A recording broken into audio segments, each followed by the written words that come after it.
국내외 경제 이슈를 알기 쉽게 쏙쏙 배워보는 시간입니다. 금요일의 남자 홍예빈 글로벌 정치경제연구소장과 함께합니다. 어서 오세요. 네, 안녕하세요. 네, 자, 오늘은 종부세 얘기부터 좀 해보겠습니다. 네. 종합부동산세, 뭐 한때는 이제 부자들의 세금이다, 뭐 이렇게 불렸는데 올해 어떤 고지서를 받게 될까 고민하는 분들도 참 많으셨던 것 같아요. 주택을 가지고 계신 분이라면 고민하는 포인트 중에 하나였는데 올해는 이 종부세 고지서를 받는 분들이 많이 줄었다면서요? 네, 크게 줄었습니다. 예. 작년에 이 종부세를 내는 분의 숫자가 작년에 한 120만 명 정도 이랬었는데요. 올해 그 뚜껑을 열어보니까 40만 명 정도입니다. 3분의 1로 쑥 줄었네요. 그렇죠. 3분의 1로 줄었습니다. 예. 그래서 이 원인을 이렇게 보니까는요, 몇 가지가 이게 합쳐져 있는데요. 예. 우선은 정부에서 이 공시가액을 갖다가 이제 18% 정도 낮췄습니다.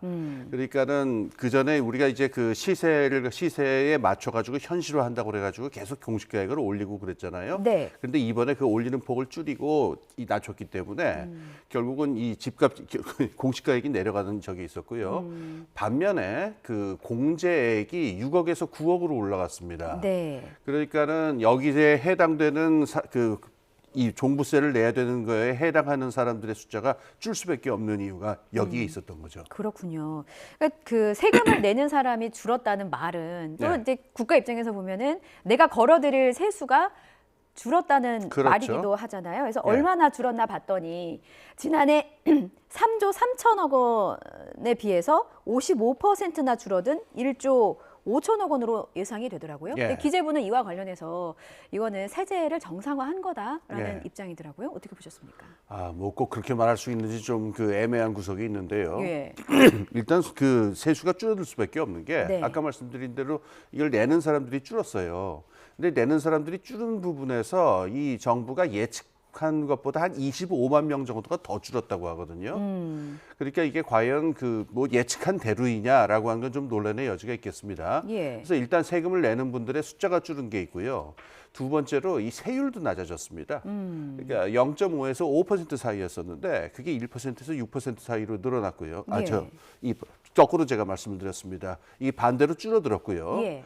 그다음에 이 공정시장가액이라고 하는 게 있어요. 이게 나중에 그 세금액을 갖다가 계산을 해서 거기다가 곱해가지고서 최종적으로 세금 낼 돈을 계산을 하는데 예. 그걸 60%로 낮게 계산을 했기 때문에 이 세수가 더 줄어드는 효과가 나오게 된 거죠. 예. 그러니까 이게 정부가 예측한 대로 됐느냐? 글쎄요.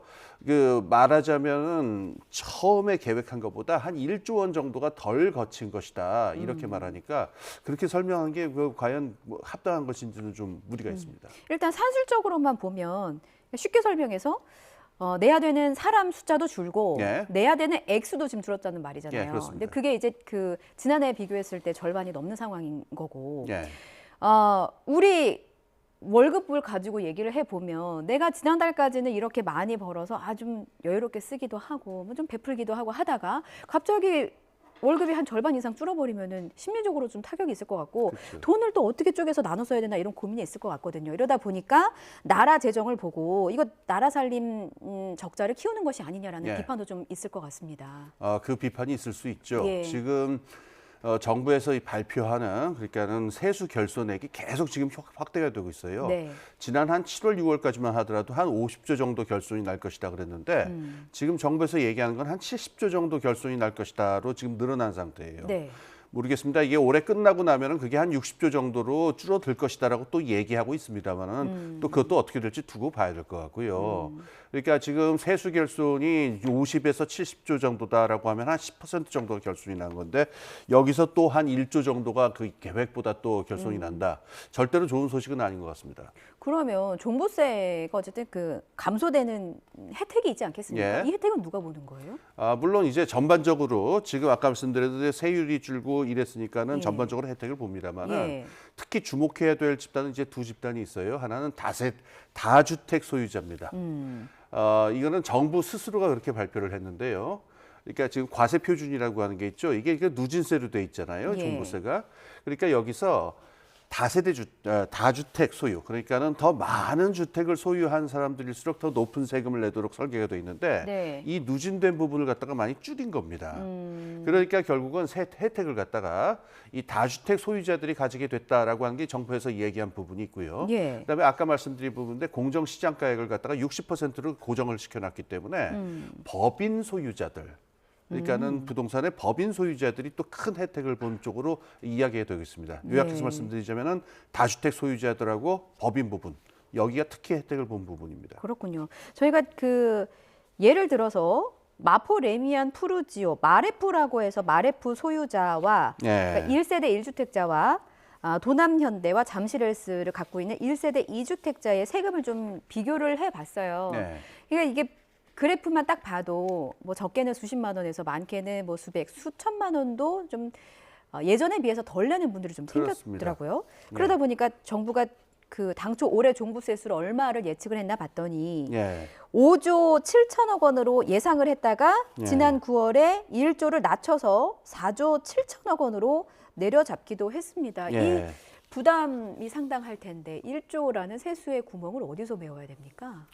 그러니까 이건 뭐 최종적으로는 결국은 적자로 올라가는 수밖에 없겠는데. 예. 그러니까 이 세수를 갖다가 1조나 이제 어긋나게 그 계산이 됐다라고 하는 부분에서 이 실수라고 볼 수 있나요? 그러니까 이게 이런 얘기가 있어요. 그 아까 말씀드린 대로 그 세액 공제를 6억에서 9억으로 올릴 때 네. 그때 이미 우리나라에서 지금 그 아까 중요하게 그 이 세수가 줄어든 원인으로 작용한 게 부동산 값이 내려갔잖아요.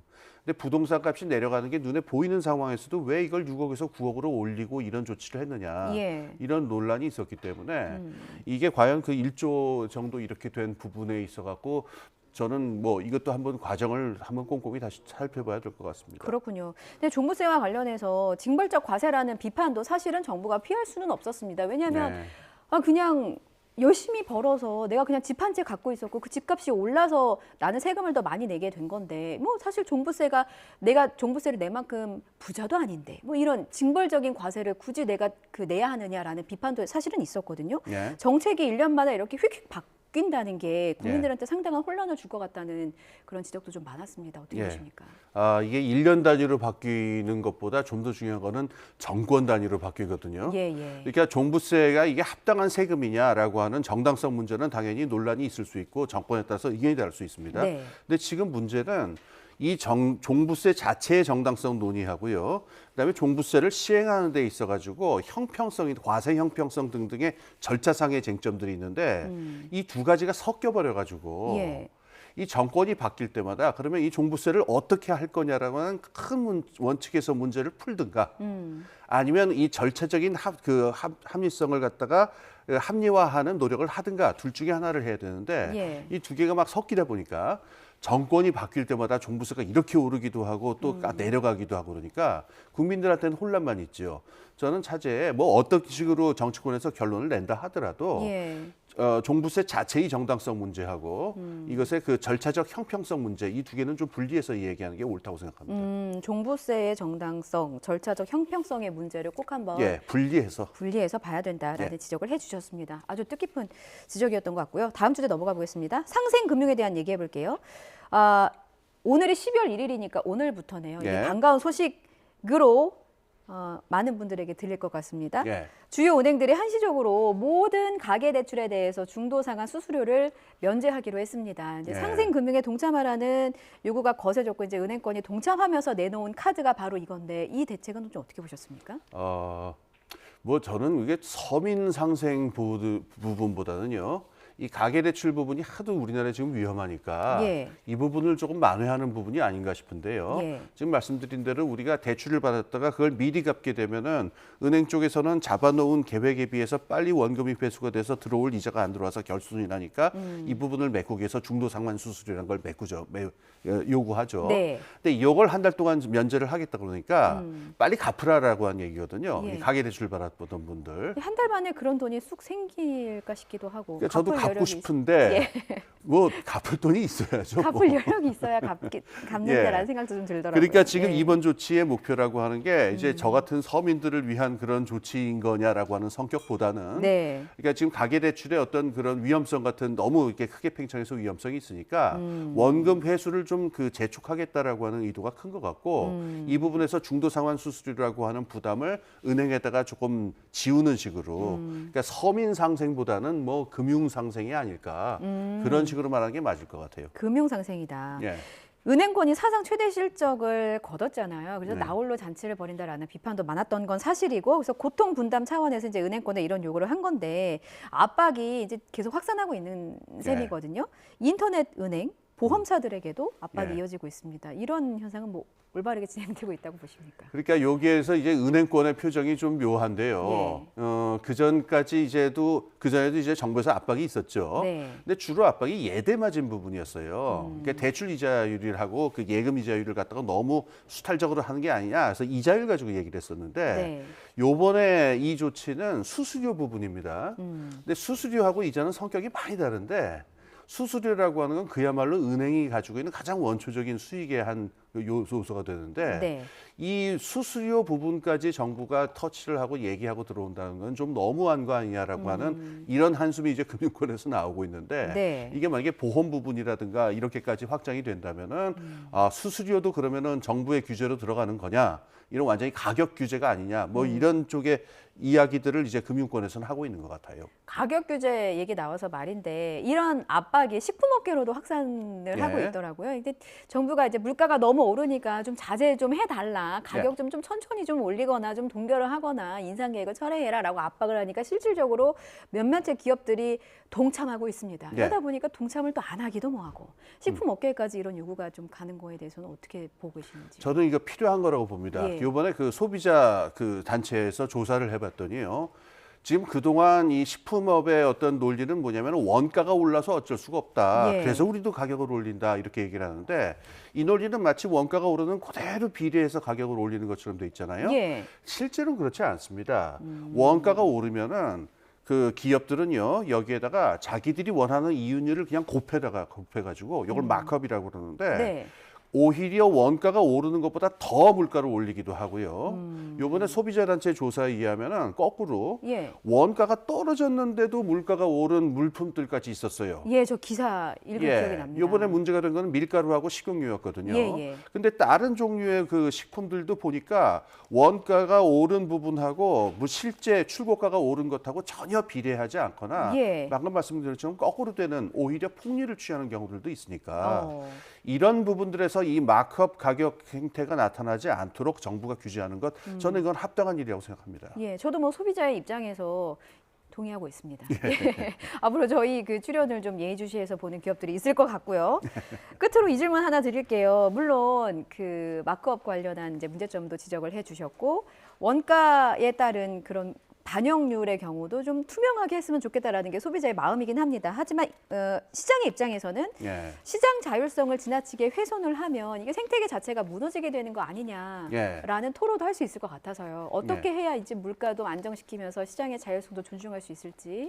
우리가 그 시장의 자율성 굉장히 중요합니다. 그거는 그걸 빼고 나면은 우리가 현대 경제에서 남는 게 없으니까요. 근데 주의해야 될 거는 방금 말씀드린 이 원가 가격 산정 이 마크업 같은 행태는 시장에 대한 지배력을 거꾸로 악이용해 가지고 시장 질서를 파괴하는 부분에 들어가거든요. 그러니까 우리가 시장의 자율성이라고 하는 것하고 공정 거래 질서라고 하는 것을 구별해서 생각할 필요가 있는데요. 이 공정 거래 질서가 확립돼야 시장의 합리성도 살아나는 거니까 이 두 가지는 모순되는 게 아니다. 저는 이렇게 말씀드리고 싶습니다. 알겠습니다. 자, 오늘 말씀은 여기까지 듣도록 하겠습니다. 지금까지 홍기빈 글로벌 정치경제연구소장과 함께했습니다. 오늘 말씀 잘 들었습니다. 감사합니다.